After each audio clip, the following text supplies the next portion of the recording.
آج اسے کام کرتے ہوئے 10واں دن تھا۔ ماں کا انتقال ہو چکا تھا۔ باپ بھی فالج کے اٹیک کی وجہ سے بالکل بستر سے لگ گیا تھا۔ گھر کا سارا بوجھ اس پر آ چکا تھا۔ وہ ایک بائک مکینک کے پاس کام کرنے لگا۔ دن کے 50 روپے ملتے جو گھر آ کر ابا کے ہاتھوں میں دے دیتا، اور ابا کی زبان سے دعائیں باہر کے پھولوں کی طرح مہکنے لگتی۔ گھر کا بڑا ہونے کی وجہ سے وہ اپنے بہن بھائیوں کے لیے باپ بھی تھا۔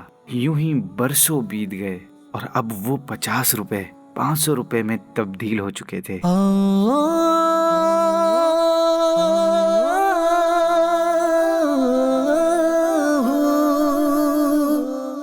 ایک دن آیا کہ جب اس کے مالک نے اس کو کہیں اور کام ڈھونڈنے کا کہا، کیونکہ مالک نے اپنی دکان کسی اور کو بیچ دی تھی۔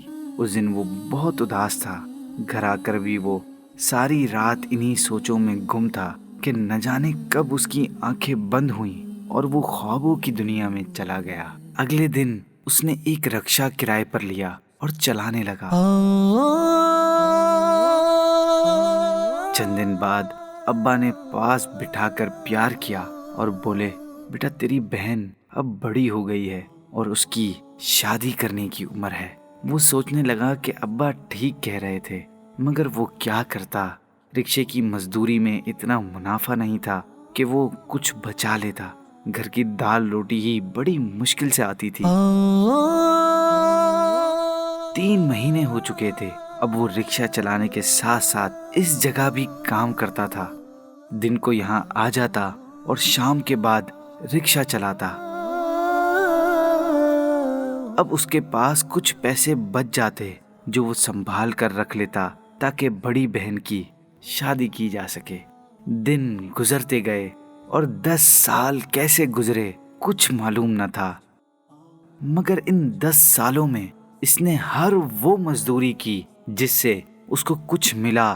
بوجھ اٹھایا، رکشہ چلایا، سبزیاں بیچیں، ایسے کتنے ہی کام اس نے کیے، اسے خود بھی یاد نہیں تھا۔ اور اس کے ساتھ ہی اس کی 4 بہنوں کی شادیاں بھی ہو گئی تھیں۔ ابا نے اس کی بھی شادی کروا دی۔ وہ اب کچھ پرسکون سا رہنے لگا۔